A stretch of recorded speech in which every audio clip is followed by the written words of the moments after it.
hold on.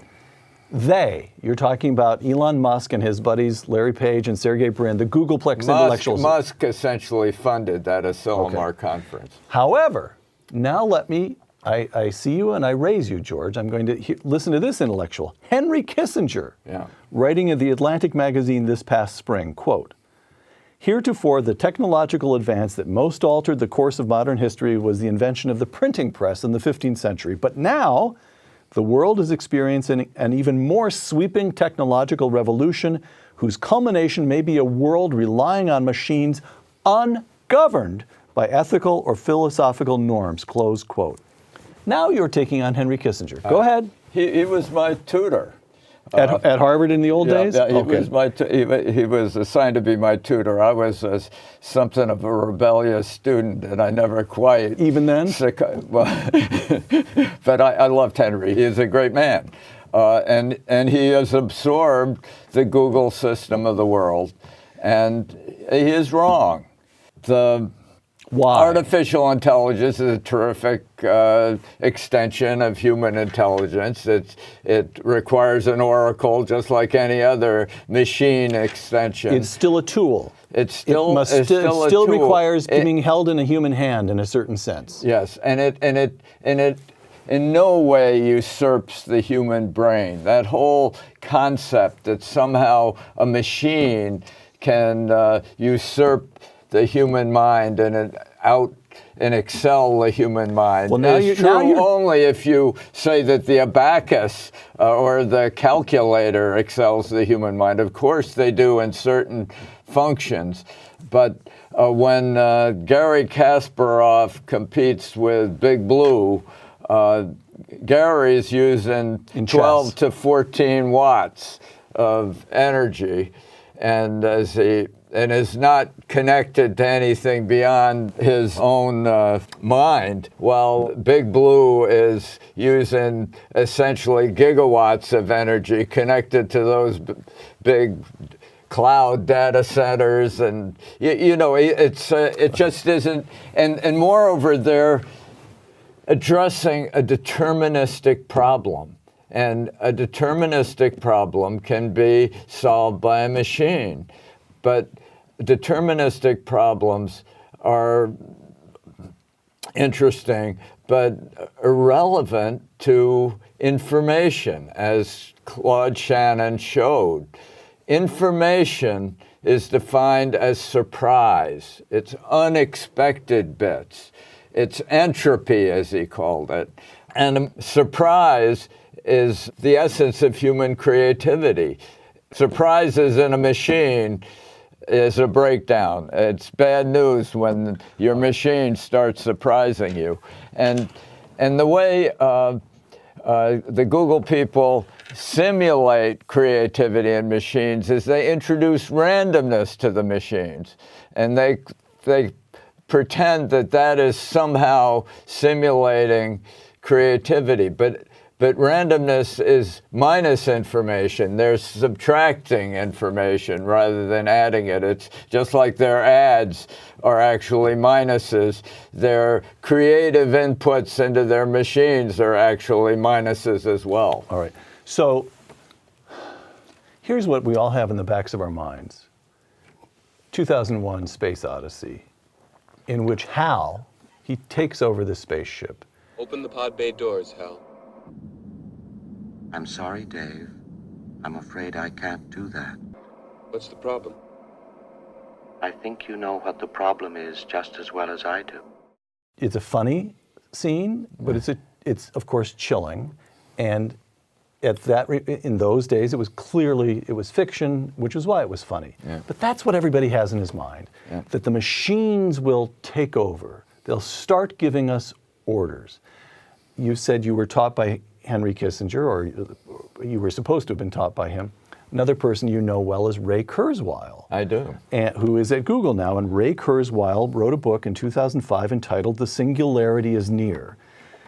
And he argues that machines would become so intelligent that the distinction between computers and humans would disappear. Yeah. Hal would take over. And you say the machines will never be that smart, or you say it is in principle impossible. It doesn't matter how smart they are. Yeah, it's in principle impossible. That machines do not essentially think. They don't know anything. There are systems of gates, of dumb components.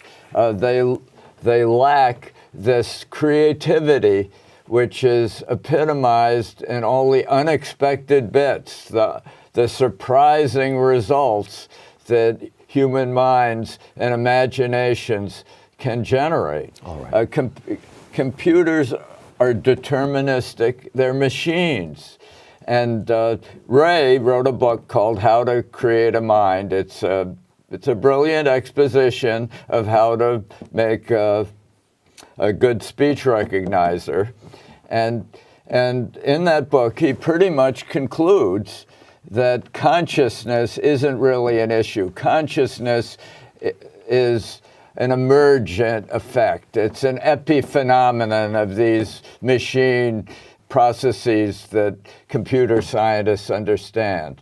But this is just nonsense. If you don't understand consciousness, you don't understand thinking. Thinking doesn't produce consciousness. Consciousness produces thinking. And all these computer scientists are trying to explain away consciousness.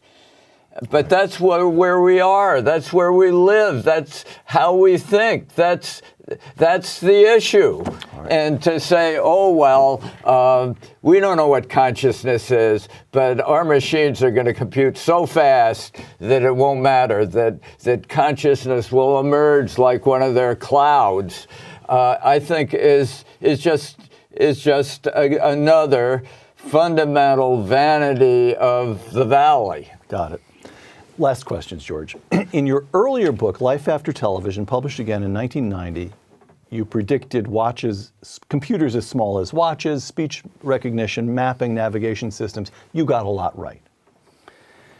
But you also predicted, this was in some ways the fundamental argument of the book, that as we went from broadcast television to the 500 channels of cable, and now, of course, we have the essentially infinite channels of Netflix and YouTube and all the rest, this direct streaming, as we did that, programming would no longer need to cater to the lowest common denominator. So we would no longer all be watching Claptrap, like the Beverly Hillbillies.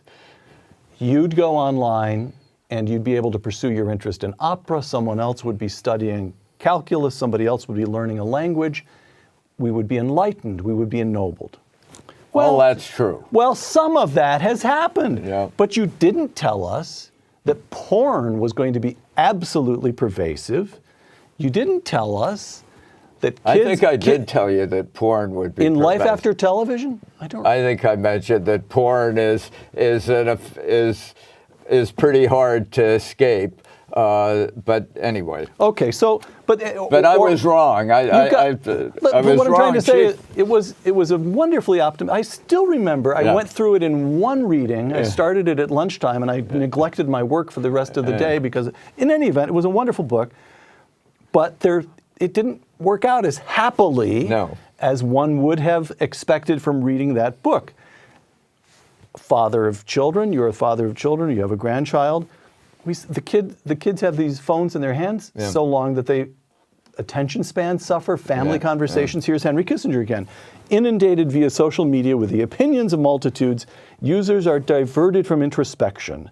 These pressures weaken the fortitude required to develop and sustain convictions that can be implemented only by traveling a lonely road, which is the essence of creativity, close quote.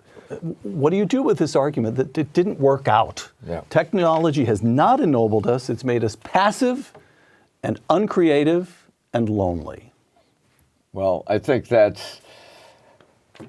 we were passive, uncreative, and lonely before. I think there's a certain illusion of a golden age that somehow we had privacy, we had creativity, we attained virtue in a different way than we do today.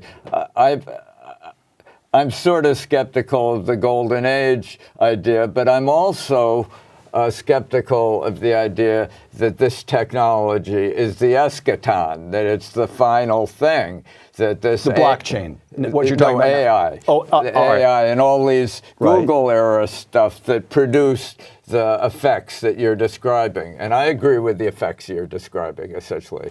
But I do believe that the blockchain and related cryptographic technologies, it's part of a creative insurgency, are an almost perfect answer to the problems that currently afflict the net. Let me try one more. They provide this distribution of intelligence and distribution of private rights and points of view that has been lost to some extent in the cloud. Let me try one more line of attack on an old friend who knows 1,000 times more about all this than I do, but it's a layman's attack. Okay. And it's this. In Life After Television, published in 1990, and again, I can just remember what an event it was to read that book. It was wonderfully optimistic. This is going to make things better. Well, actually, we have all the kludge that you were talking about, the ads we don't want, all that we just discussed. And now you write Life After Google. This is it. Blockchain is going to solve all the problems. And so, what about original sin? What about we're stuck with this? Or what about, I'm thinking now, you brush against theology, and I know it interests you. What about 20th century theologian Jacques Maritain, who argued that as sin and redemption work themselves out in history, things are getting better, but also worse at the same time. And that is the human condition. So even blockchain is another tool. It will be morally neutral. It'll have wonderful benefits, but it may have significant costs. I'm trying to get George Gilder to accept some piece of the tragic view of life. Well, I loved Unamuno's The Tragic View of Life. Ortega y Gasset was one of my favorite philosophers. All right. And so I accept the tragic view of life. But we're all going to die. We're all... Blockchain won't solve that one. Blockchain won't solve that one. Blockchain won't solve many of the intrinsic torments of life and sin on this earth. I readily acknowledge that. Blockchain is part of the public world where the great human adventures are conducted, the great new companies are launched, the continued dynamism of human creativity is expressed. And what I'm arguing against is what Bill Buckley used to call immanentizing the eschaton, imagining that some technology that you've come up with last week is the final technology that will end the human adventure, that will subsume all our minds in the clouds, governed by 8 giant companies in China and the U.S., and with some few nerds in Israel contributing all the new ideas. This is the vision that I don't think is going to prevail. I think the human adventure will continue after Google. George Gilder, author of Life After Google, thank you. Thank you. I'm Peter Robinson for Uncommon Knowledge and the Hoover Institution. Thanks for joining us.